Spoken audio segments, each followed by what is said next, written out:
ॐ सर्वधर्मस्थापकस्त्वं सर्वधर्मस्वरूपकः आचार्याणां महाचार्यो रामकृष्णाय ते नमः। यथाग्नेर्दाहिका शक्ति रामकृष्ण स्थिता हेया सर्वविद्यास्वरूपां तां शारदां प्रणमाम्यहम्। परतत्त्वे सदा लीनो रामकृष्ण समाज्ञया यो धर्मो स्थापनरतो वीरेशं तं नमाम्यहम्। वीरेशं तं नमाम्यहम्। भगवान श्री राम कृष्ण देव, जगत जननी माँ शारदा जी और स्वामी जी को प्रणाम अर्पित करता हूँ। मेरे पूज्य गुरुदेव पूज्यपाद स्वामी भूतेशानंद जी महाराज को मेरा प्रणाम। गीता के गायक भगवान श्री कृष्ण को मेरा प्रणाम और आप सभी को मैं प्रणाम अर्पित करता हूँ। आज नवम अध्याय पिछले बार हम लोगों ने शुरू किया था और चौथा श्लोक को जाके पहुँचे थे, वो टच किया था और आज वही चौथा श्लोक से शुरू करेंगे। उससे पहले एक भजन में गाता हूँ भगवान कृष्ण के ऊपर। दूर नगरी बड़ी दूर नगरी, कैसे आऊँ मैं कन्हई तोरी गोकुल नगरी। दूर नगरी बड़ी दूर नगरी, दूर नगरी बड़ी दूर नगरी, कैसे आऊँ मैं कन्हई तोरी गोकुल नगरी। बड़ी दूर नगरी, दूर नगरी बड़ी दूर नगरी, रात को आऊँ कान्हा डर मोह लागे। रात को आऊँ कान्हा डर मोह लागे, दिन को आऊँ तो देखे सारी नगरी। दिन को आऊँ तो देखे सारी नगरी। दूर नगरी बड़ी दूर नगरी, दूर नगरी बड़ी दूर नगरी, सखी संग आऊँ कान्हा शर्म मोह लागे। सखी संग आऊँ कान्हा शर्म मोह लागे, अकेली आऊँ तो भूल जाऊँ डगरी। अकेली आऊँ तो भूल जाऊँ डगरी। दूर नगरी बड़ी दूर नगरी, दूर नगरी बड़ी दूर नगरी, धीरे धीरे चलूँ तो कमर मोरी लचके। धीरे धीरे चलूँ तो कमर मोरी लचके, झटपट चलूँ तो छल काए गगरी। झटपट चलूँ तो छल काए गगरी। दूर नगरी बड़ी दूर नगरी, दूर नगरी बड़ी दूर नगरी, मीरा के प्रभु गिरधर नागर। मीरा के प्रभु गिरधर नागर, तुमरे दरस बिन मैं तो हो गई बावरी। तुमरे दरस बिन मैं तो हो गई बावरी। दूर नगरी बड़ी दूर नगरी, कैसे आऊँ मैं कन्हई तोरी गोकुल नगरी। बड़ी दूर नगरी, दूर नगरी बड़ी दूर नगरी।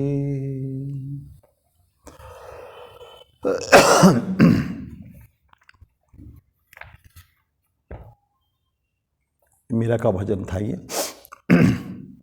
अभी नवा अध्याय, राजविद्या राजगुह्य योग। क्यों इसको राजविद्या योग कहते हैं, राजगुह्य योग कहते हैं, ये हम पहला दूसरा और तीसरा श्लोक में मंत्र में पढ़ चुके हैं। चौथा मंत्र पढ़ना शुरू किया था। मया ततमिदं सर्वं जगत अव्यक्त मूर्तिना मत्स्थानि सर्वभूतानि न चाहम तेषु अवस्थितः। मैं 5 श्लोक अभी चांटिंग कर लेता हूँ। मया ततमिदं सर्वं जगदव्यक्तमूर्तिना मत्स्थानि सर्वभूतानि न चाहं तेष्वस्थितः न च मत्स्थानि भूतानि पश्य मे योगमैश्वरम् भूतभृन्न च भूतस्थो ममात्मा भूतभावनः यथाकाशस्थितो नित्यं वायुः सर्वत्र गोमहान् तथा सर्वाणि भूतानि मत्स्थानि उपधारय सर्वभूतानि कौन्तेय प्रकृतिं यान्ति मामिकां कल्पक्षये पुनस्तानि कल्पादो विसृजाम्यहम् प्रकृतिं स्वामवष्टभ्य विसृजामि पुनः पुनः भूतग्राममिमं कृत्स्नम् अवशं प्रकृतेर्वशात् न च मां तानि कर्माणि निबध्नन्ति धनंजय उदासीनवदासीनम् असक्तं तेषु कर्मसु। तो चौथा हम लोग पढ़ते मया ततमिदं सर्वं जगत अव्यक्त मूर्तिना मत्स्थानि सर्वभूतानि न चाहं तेषु अवस्थितः। ये मेरे जो कुछ है सारा सब कुछ मया ततम इदम सर्वम जगत अव्यक्त मूर्तिना, मेरे द्वारा मैं कैसा हूँ? अव्यक्त तो है, मैं हूँ, व्यक्त नहीं है। ईश्वर का कोई रूप नहीं होता है ना। ईश्वर का को हम कुछ सोच नहीं पाते, और जब तक कि वो किसी मनुष्य शरीर में कोई शरीर धारण नहीं करते हैं तब तक वो अव्यक्त है। वो अजन्मा, बहुत सारे हम लोग दिए हैं उनके लिए एडजेक्टिव्स दिए हैं। तो ये इस तरह का बोलते हैं कि मया, ये सब कुछ मेरे द्वारा है, ततम इदम सर्वम, सर्वम सब कुछ है, ये सारा जगत है मेरे द्वारा बनाया हुआ है। मत्स्थानि सर्वभूतानि, मुझ में ये सारे भूत मुझ में हैं। मत्स्थानि मेरे अंदर उपस्थित है, वो उनकी उपस्थिति है, अवस्थिति है मेरे अंदर। सर्वभूतानि न चाहम तेषु अवस्थितः, मैं उनमें नहीं हूँ। वो मुझ में है, बाकी सब मुझ में है, लेकिन मैं उनमें नहीं हूँ। और इसे जस्ट शुरू किया था हमने, सागर के बात कई बार कर चुके हैं। सी बहुत सारे चीज़ें इसमें रिपीट हो रहे हैं, आगे और भी रिपीट होंगे। जो हम अष्टम अध्याय में पढ़े हैं अक्षर ब्रह्मयोग में, कुछ कुछ चीज़ें यहाँ भी रिपीट हो रहे हैं। कई सारी जगह कोई अलग अलग चैप्टर से आके रिपीट हो रहे हैं। तो इट डजंट मैटर, हमारे लिए उससे कोई नहीं है, कोई प्रॉब्लम नहीं है। तो मत्स्थानि सर्वभूतानि न चाहम, मैं उनमें नहीं हूँ। सागर में वेव है, सागर महासागर, अनंत महासागर, और छोर जिसकी जल राशि का और छोर नहीं है। उसके अंदर कभी बुलबुले, बारंबार उनके इसको चर्चा करते हैं हम लोग। उसके अंदर बुलबुले हैं, उसके अंदर छोटे छोटे लहरें उठते हैं, उसके अंदर बड़े बड़े लहरें भी उठते हैं, लेकिन उससे सागर को कोई प्रॉब्लम नहीं है। वो सारे के सारे सागर में हैं। कहते हैं ना, ठाकुर बोलते हैं, ये कहना कि ईश्वर मेरा है ये ठीक नहीं है, मैं ईश्वर का हूँ ये कहना चाहिए। ईश्वर एक विराट अनंत रूप है, वो उसको हम अपना नहीं बनाएंगे, वो अपना तो है ही, लेकिन हम ये कहेंगे कि हमारा दास भाव जो है ना, दास भाव विभिन्न रूप में हम हैं, ईश्वर भी विभिन्न रूप में है हमारे साथ, विभिन्न भाव से नवदा भक्ति जो हम पढ़े हैं। तो हम ईश्वर के हैं, मैं ईश्वर का हूँ, ईश्वर का संतान हूँ, ईश्वर का दास हूँ, ईश्वर का सखा हूँ, जी किसी भाव में हम अपने आप को लें। तो ये ठीक इसी तरह का सागर लहरों का नहीं होता है, लहरें सागर की होते हैं।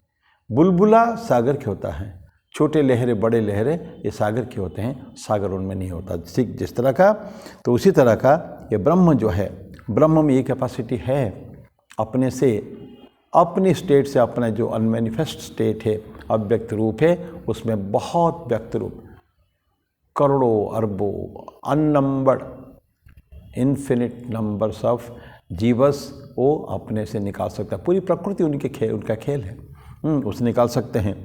लेकिन उसके अंदर उस जो क्रिएशन है, क्रिएशन के अंदर सारे सृष्ट असृष्ट जीवाजीव सब उसी के अंदर है, पर ईश्वर उनमें नहीं है, वो ईश्वर में है। दोनों में आपसी कनेक्शन है, लेकिन हम ये कहना गलत है कि ईश्वर उसमें है, या ब्रह्म, ईश्वर तो ना क्या, ब्रह्म उनमें नहीं है, वो सभी सारे सृष्टि ब्रह्म में है।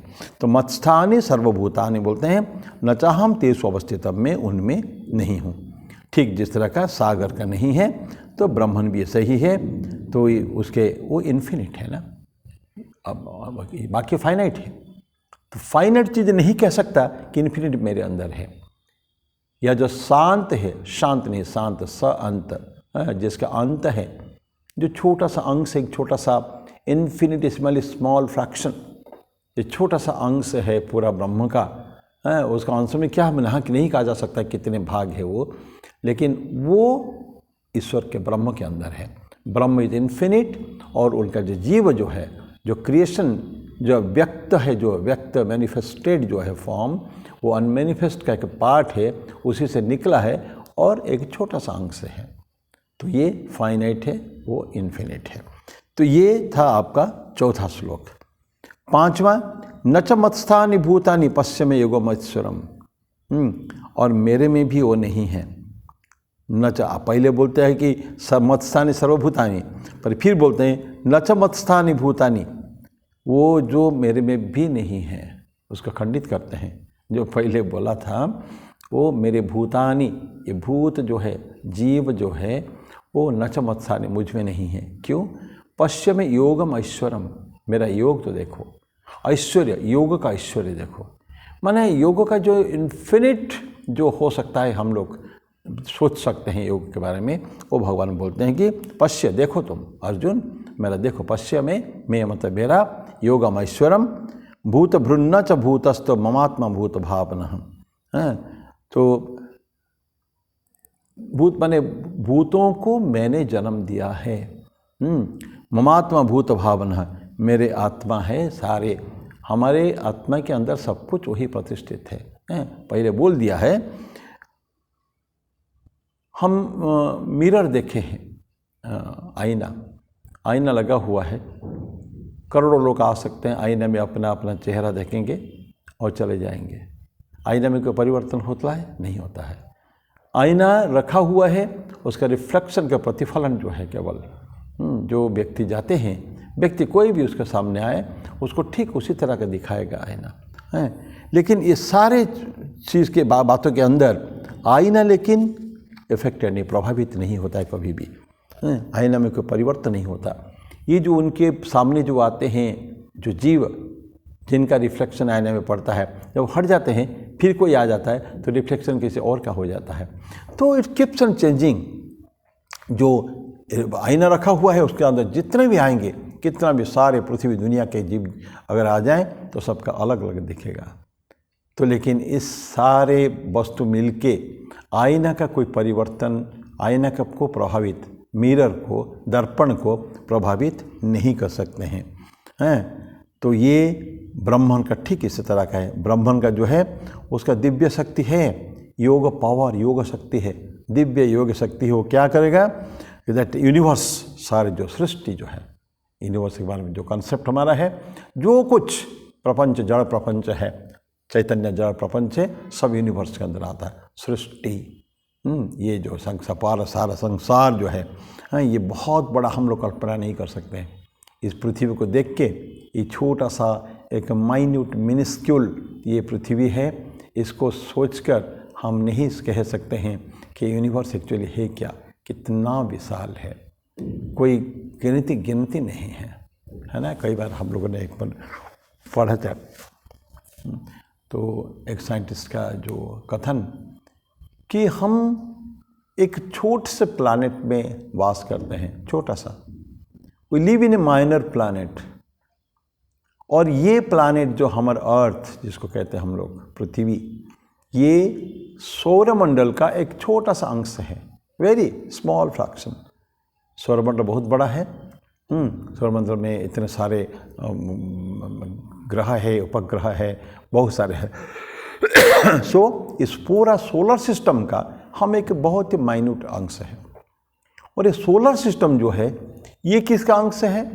ये है वो मिल्की वे गैलेक्सी का, जो गैलेक्सी हमारा जो है ना, उसके है अंश है ये ना। तो और ये मिल्की वे गैलेक्सी भी बोलते हैं, ये भी बहुत। और सौरमंडल कहाँ है? मिल्की वे गैलेक्सी के एक कोने में, एक छोटा सा एक पेरीफेरी में है ये। तो मतलब मिल्की वे गैलेक्सी भी इतना बड़ा है, कुछ 1 लाख या 1 मिलियन क्या कहते हैं उसका, लाइट ईयर का लंबाई है, आलोक वर्ष, प्रकाश वर्ष तो इस तरह का विराटपन उस फिगर का हम लोग कल्पना नहीं कर सकते हैं। इतना बड़ा में एक छोटा सा सौरमंडल है, और ये जो गैलेक्सी है, मिल्की वे गैलेक्सी जो है, आकाश गंगा जिसको हम हिंदी में कहते हैं, ये भी इससे अनंत गुण बड़े, बिलियंस एंड बिलियंस, करोड़ों अरबों इस तरह के सिस्टम्स सारे सृष्टि में हैं। तो कुल मिला के कभी आप सृष्टि के बारे में, क्रिएशन के बारे में, यूनिवर्स के बारे में कभी पढ़िए करिए, बड़ा आनंद आता है बहुत। दिमाग चकरा जाता है, ये अलग बात है, लेकिन इट्स रियली वर्थ रीडिंग। हम जान पाएंगे वेयर वी आर, हम कहाँ हैं, हमारे एग्जिस्टेंस कहाँ है, हमारी अवस्थिति कहाँ है। जिसको लेके अहंकार इंसान का रहता है तो कहाँ है, कुछ नहीं है इसे।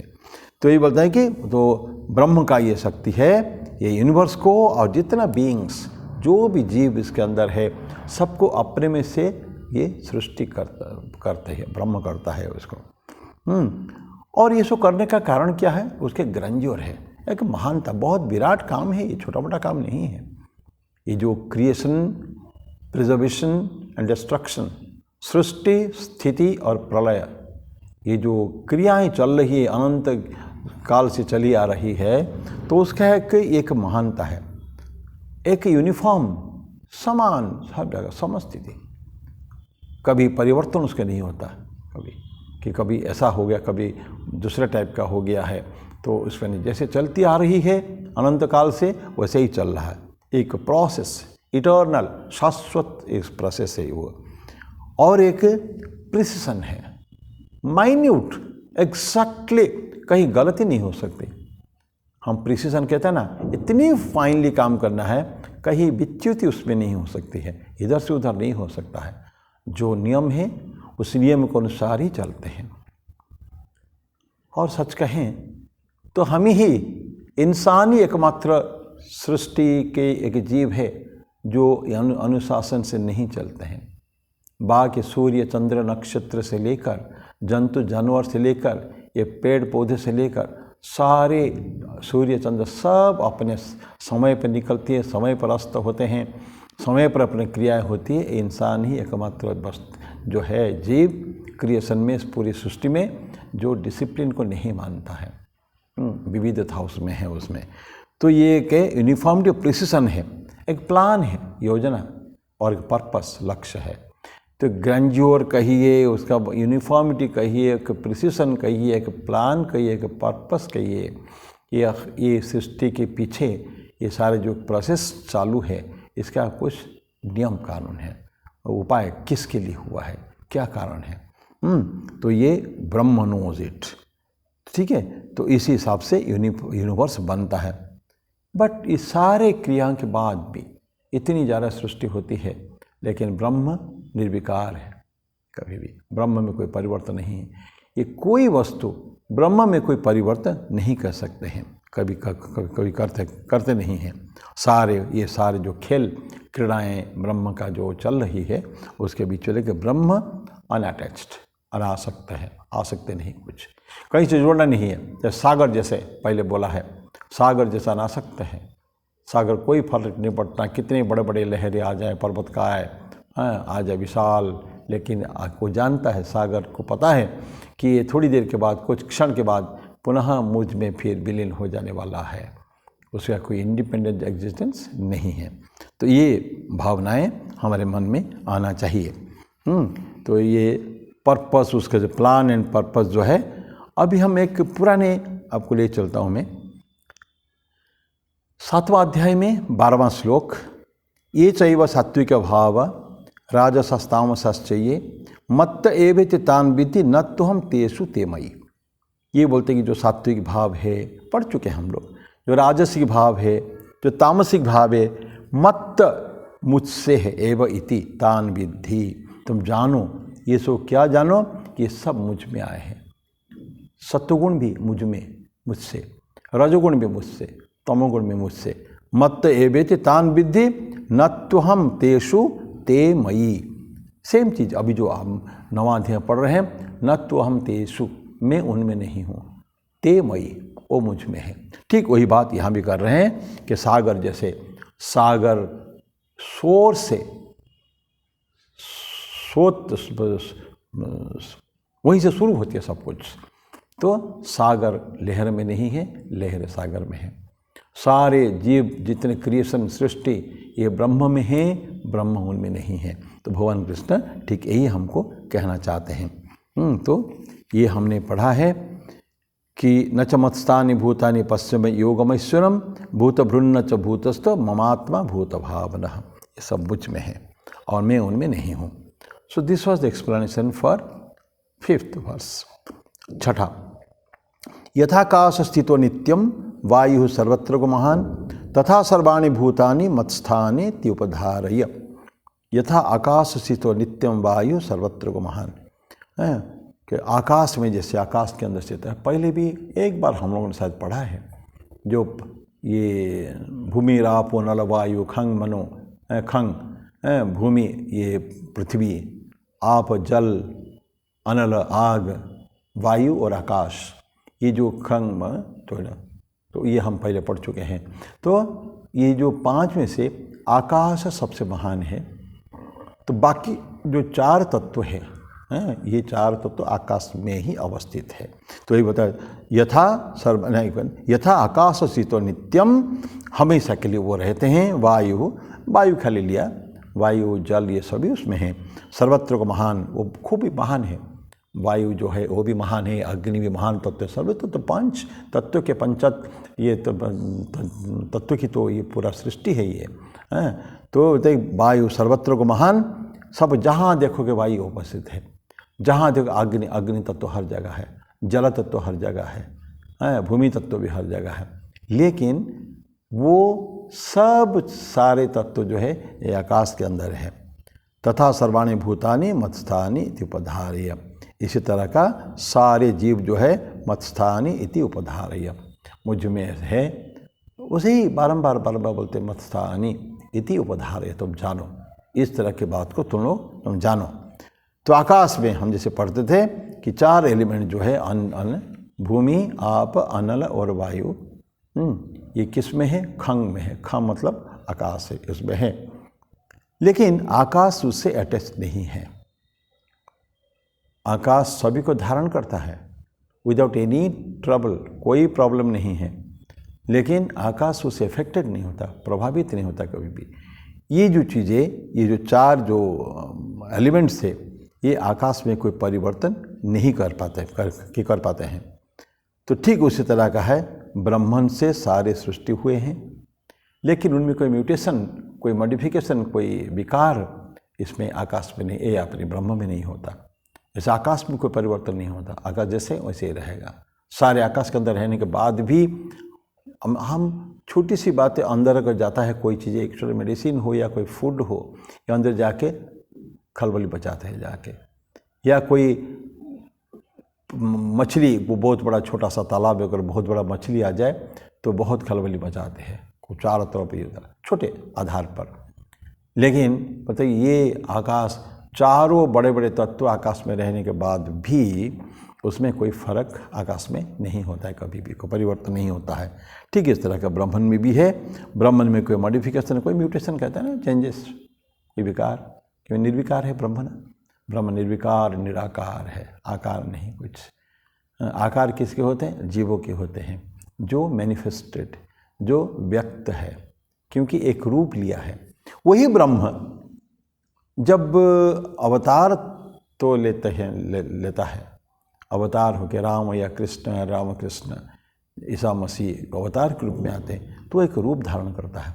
आगे चल के पढ़ेंगे उसको। तो एक रूप धारण करता है वो ब्रह्म। तो फिर वो रूप जो है वो फिर साधारण मनुष्य की भांति, वो उनका चाल चलन, आचार व्यवहार, उनका सब कुछ साधारण जीवों की भांति हो जाती है। लेकिन ब्रह्म में कोई, जो ब्रह्म का जो स्वरूप है, इस स्वरूप में कोई परिवर्तन नहीं हो पाता है, ये जो जीवों के द्वारा। यही बात कहना चाहते हैं कि तथा सर्वाणि भूतानि मत्स्थानि इति उपधारय। तुम इसको मान के सोच के चलो कि ये सारे मुझ में ही है। श्री रामकृष्ण देव कहते हैं, ठाकुर इस बात के ऊपर एक छोटी सी बात याद आ रही है कि वायु जो है सुगंध भी बह के लाता है, दुर्गंध भी आ सकता है वायु में। जहाँ बहुत फूल है, सौरभ, सौंदर्य, सौरभ जहाँ है, खुशबू, ऐसा अगर फूल है जो खुशबूदार फूल है, देखेंगे यही हमारा आश्रम में तो रात की रानी का पौधा है। तो 2 पौधे हैं। तो रात की रानी समर सीजन में विशेष करके, या कोई बरसात हो गया, विभिन्न जहाँ जब फूल पुष्प आते हैं उसमें पुष्पगुच्छ, तो क्या सुंदर चारों तरफ सुगंध, भीनी भीनी सुगंध फैल जाता है। वो फूल जब नहीं रहता तो नहीं रहते हैं। तो ये होता है। और कभी कभी बुरे स्मेल भी आती है। एक घर में अगर चूहा भी अगर मर जाता है ना, तो जब तक ये चूहा को बाहर ढूंढ कर नहीं निकाल लेते हैं तो पूरा उस कमरे में घुसना मुश्किल हो जाता है। नहीं, इट्स सो डिफ़िकल्ट।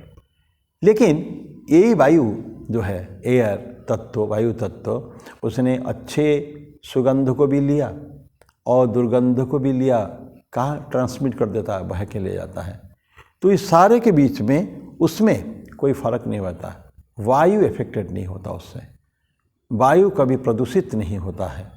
प्रदूषण ये होते हैं, प्रदूषण फैलाने वाले होते हैं, लेकिन वायु एज ए तत्व उसमें कोई फर्क नहीं पड़ता कभी। ब्राह्मण ठीक इसी तरह का है। पहले भी बोल चुके हैं, ब्राह्मण भी इसी तरह का इफेक्टेड नहीं होता कभी भी, सभी उसके अंदर रहने के बाद भी। ठाकुर की और योगिन माँ की कहानी हम लोग पढ़े, गौरी माँ या योगिन माँ दोनों में से योगिन माँ मेरे ख्याल में है। माँ शारदा के साथ रहते रहते कभी मन में आता था माँ शारदा का कोई डिविनिटी, जो महान दिव्यत्व उनके जो है, प्रचंड व्यक्तित्व, वो तो कभी बाह्य रूप से तो प्रकटित नहीं हो पा रहा था ना। तो ये उन्हीं के साथ कुछ दिन पहले की बात है। योगिन माँ के मन में ऐसा आया कि ये माँ शारदा कैसी हैं, इतने माया में है, आबद्ध है, सारे एक साधारण संसारी जीव के भांति व्यवहार करती है। इस तरह का मन में जो आ रहा था, ठाकुर इमीडिएटली उन्होंने उनका विज़न में आके दिखा दिया गंगा जी की तरफ।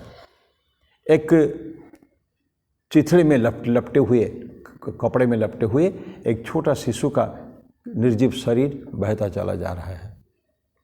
तो ठाकुर दिखाते कहते हैं, देखो जैसे ये डेड बॉडी है, लाश है, मृत शरीर है, तो मृत शरीर गंगा में बहता जा रहा है, लेकिन उसे गंगा जी अपवित्र नहीं होती है कभी भी। गंगा हमेशा के लिए पवित्र है। ठीक इसी तरह का ये शारदा की तरफ, ये भी उसी तरह का, सारे अंदर में तुमको दिखने के बावजूद भी सी इज एब्सोल्युटली 100% प्योर। ये माँ को तब योगिनी माँ के मन से जो एक स्केल आंखों के ऊपर एक पर्दा आ रहा था, वो पर्दा उनकी आंखों से हट गया। माँ के बारे में जो उन्होंने चिंतन भी, भावनाएं भी मन में कभी कभी होती थी, तो इस तरह का वो ख़त्म हो गया उनके मन से। ये 6th वर्ष था। 7वां वर्ष को भी हमने पहले पढ़ चुके हैं, सेम टू सेम पढ़ चुके हैं, फिर भी रिपीट करेंगे।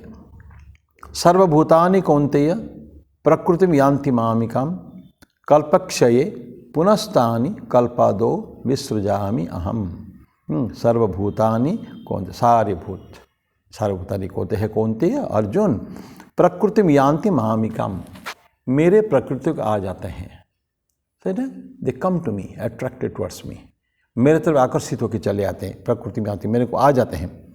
कब आते हैं? कल्पक्षये, जो कल्प का अंत होता है, कल्पांत जो होता है, कल्प का अंत होता है, कल्पक्षये, वो मेरे तरफ आ जाते हैं। पुनः फिर तानी, वही प्रकृति जो है, सारे सर्वभूतानि कल्प आदौ विसृजामि अहम, मेरे अंदर सारे आ गए थे और फिर मेरे से फिर मैं उनको फिर क्रिएट करता हूँ। कब? जब नेक्स्ट कल्प जो आता है। तो कल्प के बारे में हम लोगों ने थोड़ा सा चर्चा किया था कि आपको ध्यान होगा डेफिनेटली, फिर भी क्योंकि श्लोक है, ब्रह्मा जी का जो एक दिन केवल 12 घंटा, ये एक कल्प है, और एक रात भी उतना ही है। कहते हैं कि ब्रह्मा जी जब दिन भर में, जब अर्ली मॉर्निंग जो उठते हैं, उठते ही सारे कल्पादो विसृजामि हम, कल्प का शुरुआत वहीं होती है फर्स्ट। कहाँ? जब ब्रह्मा जी रात को निद्रा से जागृत हुए, कल्प का शुरुआत वहीं होती है। और कितने देर? 12 घंटा रात को सोने जाएंगे। ये 12 घंटा जो है ये ब्रह्मा जी का एक कल्प है। फिर जब रात को सोने जाएंगे, जितना क्रिएशन पता ना, कल्पक्षये है, जो मुझको यान्ति मामिकाम, मुझ के आ जाते हैं सारी सर्वभूतानि कौन्तेय प्रकृतिम यान्ति मामिकाम, और मुझ में फिर वापस चले आते हैं। क्या इटर्नल प्रोसेस चल रहा है। ब्रह्मा जी जागृत हुए, सृष्टि भगवान ने सृष्टि बना दिया। बनाते कौन? भगवान कृष्ण बोलते हैं मैं नहीं बनाता, मैं बनाता हूँ, ब्रह्म बनाता है ना, अपने को तो ब्रह्म ही मानते हैं। तो ब्रह्म से अर्ली मॉर्निंग में होता है। और ब्रह्मा का मैं फिर रिपीट कर दूँ, खाली आपको याद होगा तो भी, कि ब्रह्मा का दिन का कंसेप्ट क्या है। I mean it's unthinkable. बताओ, ब्रह्मा का जो एक युग, हमारा चारों युग मिलके 43,20,000 साल होते हैं। ये कली युग 4,32,000 साल का, द्वापर युग 8,64,000 साल का, 12,96,000 साल का है आपका त्रेता युग, और 17,28,000 साल का है सत्य युग। इस तरह चार युग मिला के 43,20,000 युग है। तो इस तरह की ये चतुर्युगी हुआ। इस तरह के 71 चतुर्युगी जो होता है, वो एक कहते हैं, भूल रहा हूँ, वो टर्म भूल रहा हूँ, मनवंतर। 71 चतुर्युग में एक मनवंतर होता है, एक मनु बदलते हैं मनवंतर। इस तरह के 14 मनवंतर जब कंप्लीट होता है तो ब्रह्मा का आधा दिन होता है, 12 घंटा। वो कितने अरबों साल हो सकता है, अनकाउंटेबल क्रोर्स ऑफ ईयर्स। हमारे वर्ल्ड्स, हमारे जो स्टैंडर्ड, ह्यूमन स्टैंडर्ड, जो हमारे जो साल भर, एक दिन, आधा दिन, 1 घंटा, ये जो होता है, तो ये कितना हो गया, करोड़ों करोड़ों वर्ष हो गया। ये ब्रह्मा का 12 घंटा केवल। इतने देर में जो सूर्य का जागृत होने के बाद जो सृष्टि, जो क्रिएशन जो हुआ है, वो सृष्टि तब तक रहता है जब तक वो सोने जाते हैं। फिर और जहाँ सोने जाते हैं क्या होता है, कल्पक्षय, वो सब यान्ति मामिकम, अट्रैक्ट होके बरबस हम सोने जाते हैं ना। रात को जब नींद होने में जाते हैं, कभी कभी देखे होंगे, बहुत टायर्ड होकर थक गए होंगे, बिस्तर में बैठते या सोने की कोशिश करते करते ही कैसे नींद आ जाती है पता भी नहीं चलता है। पता चला 1-1.5 घंटा 2 घंटा नींद लग गई है, लाइट जल रहा है और सो गए हैं। Sometimes it happens. प्लान करके हम सोने जाते हैं, लेकिन कभी कभी अनप्लान सोना भी हो जाता है। तो बरबस in spite of our self, हमारी इच्छा करने ना करने के बावजूद भी हम लोग ब्रह्मा जो सोने जाते हैं, सारी सृष्टि पुनः अंदर आ जाता है। कंट्रैक्ट होके कहाँ, ईश्वर के अंदर आ जाता है। बस वही भगवान कृष्ण यहाँ कह जाए। और वो जो रात में जो सोने के बाद, ये भी एक कल्प है। जितना देर जागृत अवस्था में थे ना सारे, पूरा सृष्टि, उतना ही देर फिर वो अनमैनी अव्यक्त रूप में रहते हैं।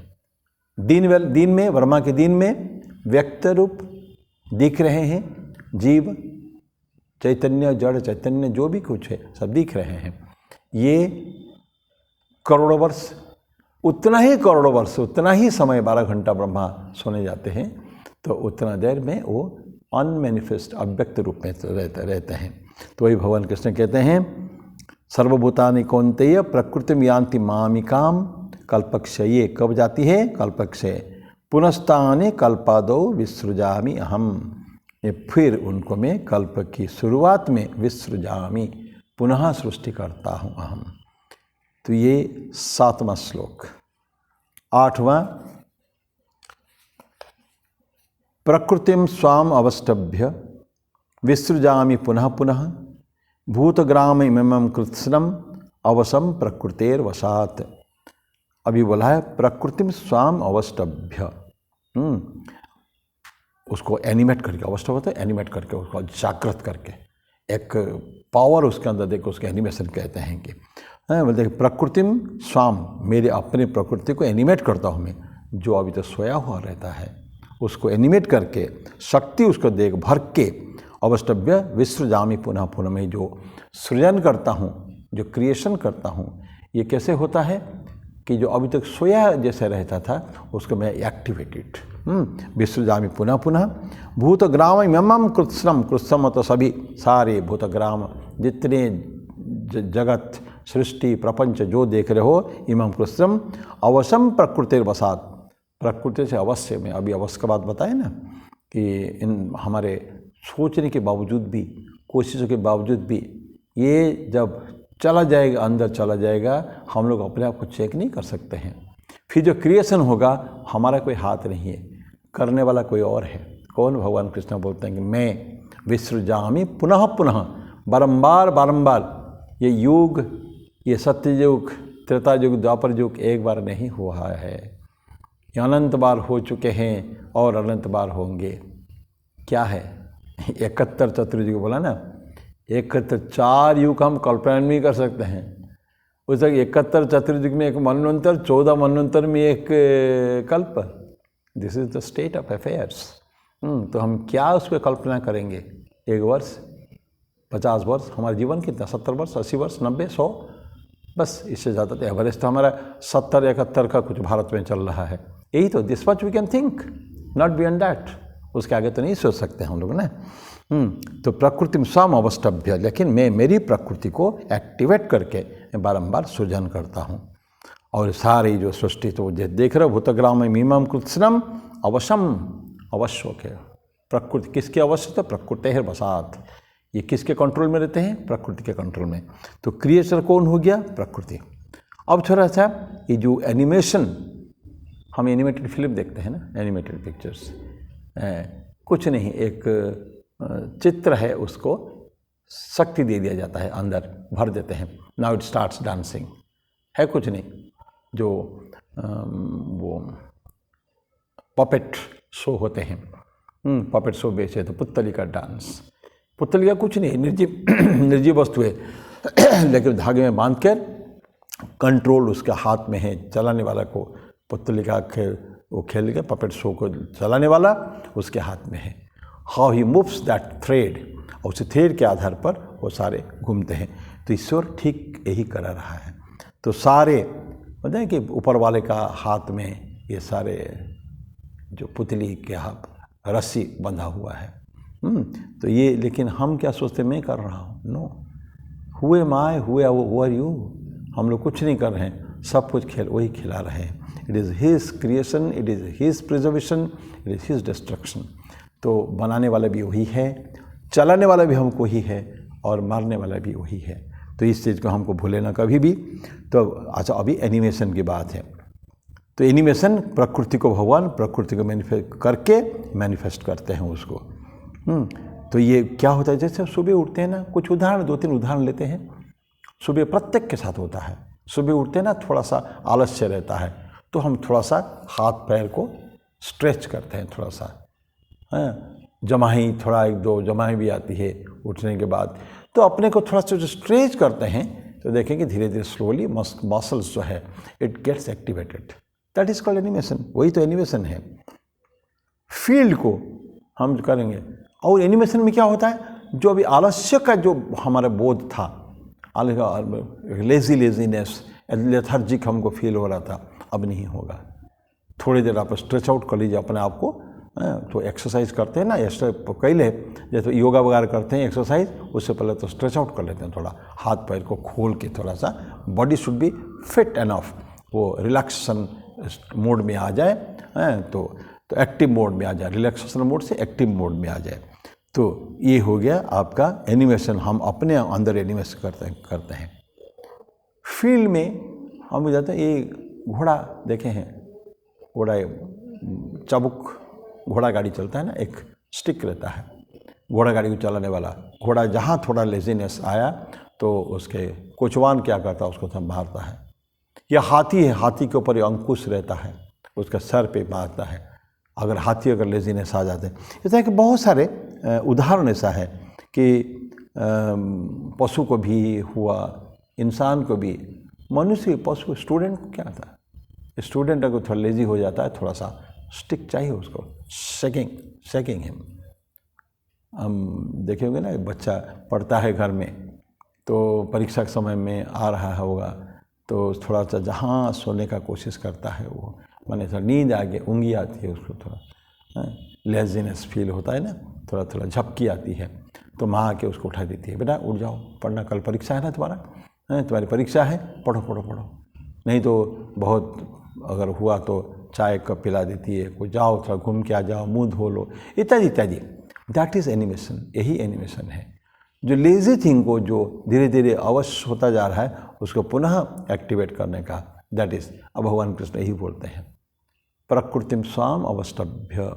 मैं प्रकृति को उस जो सोने जैसा अवस्था जिसकी है, सुप्त प्राय, उसको मैं जागृत करने का प्रयास करता हूँ। ये सारे जो है, और उस छात्रों को भी है, टीचर की तरफ से एक चाहिए, ये सारे में क्या करते हैं, बेसिकली इंजेक्ट करते हैं स्पिरिट, किस में, डेड मैटर में। मैटर है ये, तो ये हम उसको थोड़ा सा इंजेक्ट करके देना चाहते हैं कि मैटर मतलब ये जड़ वस्तु, जड़ वस्तु को हम चैतन्य अवस्था में लाना चाहते हैं, या ईश्वर लाना चाहते हैं। हम लोग तो क्या, हम अपने छोटे छोटे केवल दैनंदिन जीवन का उदाहरण मैंने केवल दिया है, बाकी करने वाला ईश्वर ही है, सब कुछ। सारे सृष्टि को भगवान कृष्ण कहते हैं, मैं अवष्टभ्य विसृजामि पुनः पुनः, मैं बारंबार बारंबार मैं क्या करता हूँ, तो प्रकृति को हिला हिला के उसमें अनमैनिफेस्ट स्टेट से मैनिफेस्ट स्टेट में लाने का प्रयास करता हूँ। और जब ये करता हूँ तो बीइंग्स, वो जो जीव जो है, भूत ग्रामम, वो जो क्या करते हैं, अवश्य होकर हेल्पलेसली वो अपने आप को, और स्पॉन्टेनियसली, कोई प्रयास नहीं, ईश्वर ने खाली थोड़ा सा एक्टिवेट करने की प्रयास की, जो कोशिश की, तो उस ऑटोमेटिकली सब जागृत हो जाएंगे और एग्जिस्टेंस पे अपनी स्थिति में आ जाएंगे। कैसे, हेल्पलेसली, पुनः बार बार बोलो, हेल्पलेसली। उनको वो उसको बस में नहीं कर सकते, अवश्य बस में नहीं कर सकते, they have to do that, ऐसा करना है।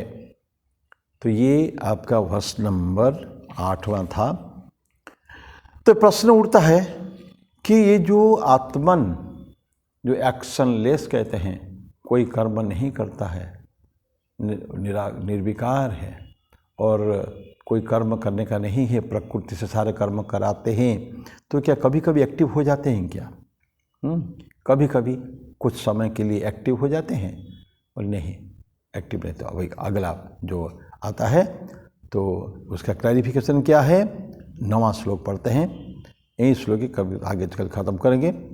नचमाम तानि कर्माणि निबध्नन्ति धनंजय, उदासीन वदासीनम असक्तम तेषु कर्मसु।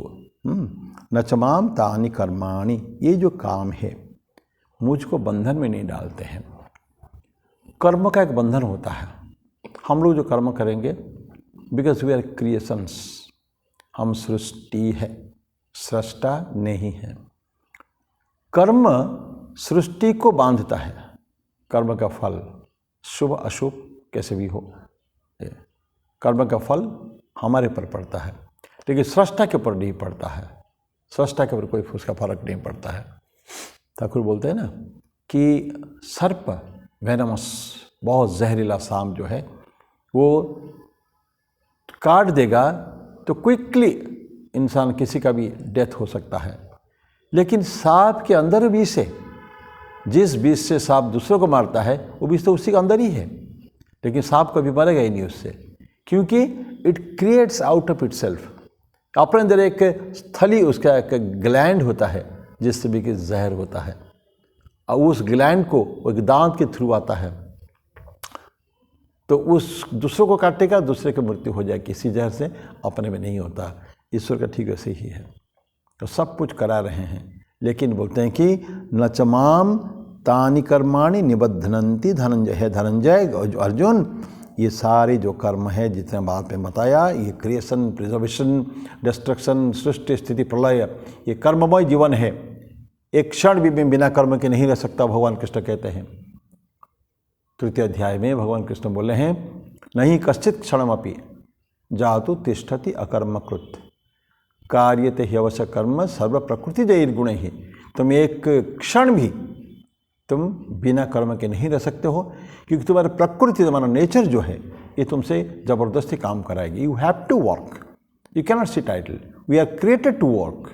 तो ये कर्म बोलता है कि, लेकिन भगवान कृष्ण क्या बोलते हैं कि नचमाम तानि कर्माणि निबध्नन्ति धनंजय है। धनंजय ये कर्म लेकिन मुझको बंधन में नहीं डाल, न निबध्नन्ति नहीं डालते हैं। उदासीनम अदासनम असक्तम तेषु कर्मसु, मैं क्यों है उदासीन हूँ, ये कर्म से मैं बंधा हुआ नहीं हूँ क्योंकि कर्म मेरा नहीं है। I am just working as an instrument, ये ध्यान रखिएगा, ये जस्ट एन इंस्ट्रूमेंट, हम उसको काम कर रहे हैं। मैं असक्तम तेषु कर्मसु, ये सारे कर्म में आसक्ति मुझ में नहीं है, अनासक्त कर्म। इसलिए कर्मयोग में हम लोगों ने पढ़े हैं। एंड जैसे ग्रेट इस कर्मयोग इतना इजी नहीं है कहना, यद्य के कर्मयोग है इजी है, भक्ति योग इजी है, कोई भी योग इतना इजी भी नहीं है। कर्मयोग मतलब अनासक्त भाव से, निष्काम कर्मयोग, मुझे कुछ भी नहीं चाहिए, ये भावनाएं मन में रखना इट्स सो डिफ़िकल्ट कि काम में तो करूँगा, कर्मण्यवाधिकारस्ते माँ फलेषु कदाचन, माँ कर्म फल हेतुर्भुः माँ ते संघ अस्तु अकर्मणि।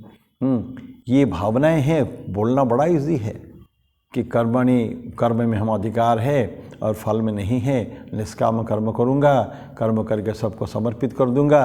हाँ, ये हम लोग शांति मंत्र पढ़ते हैं, कायेन वाचा मनसेन्द्रियर्वा बुद्ध्यात्मना वा प्रकृते स्वभावात् करोमि यद्यत् सकलम परस्मै नारायणायेति समर्पयामि। बोला हुआ बारंबार कि मेरा मन से, वचन से, कर्म से, प्रकृति से, स्वभाव से जो जो कर्म करता हूँ सब ऊपर वालों के लिए करता हूँ मैं, और इसका सारे फल में दे देता हूँ, किसको, ईश्वर का अर्पण कर देता हूँ। तो बोलते हैं कि मैं उदासीन हूँ और असक्त हूँ, तेषु कर्मसु, उस कर्म में असक्त हूँ मैं, आसक्ति मुझ में नहीं है। आई डोंट बदर क्या हो रहा है, मैं करे जाता हूँ because that is my nature, otherwise मैं उससे अफेक्टेड नहीं हूँ। आज समाप्ति ही करते हैं, फिर अगली बार इसी श्लोक को, बहुत अच्छी बातें हैं सुंदर से, आगे चल के बहुत ब्यूटीफुल है। मनुष्य का प्रकृति क्या है, अज्ञान व्यक्तियों के क्या लक्षण हैं, हम कैसे अज्ञानता शो करते हैं, ये सब आगे चल के 11वां 12वां इस श्लोक में, और आगे 9वां अध्याय से वंडरफुल चैप्टर। तो मैं लेकिन आज इसको यहीं मैं समाप्त करूँगा आपसे, फिर अगले रविवार को मुलाकात होगी आपसे। तब तक के लिए मैं आपसे आज्ञा चाहता हूँ, मेरे वाणी को विराम देता हूँ। ओम सहना भवतु सहनौ भुनक्तु सह वीर्यं करवावहै तेजस्विनावधीतमस्तु मा विद्विषावहै। ओम शांति शांति शांति। हरि ओम तत्सत्। श्री राम कृष्णार्पणमस्तु।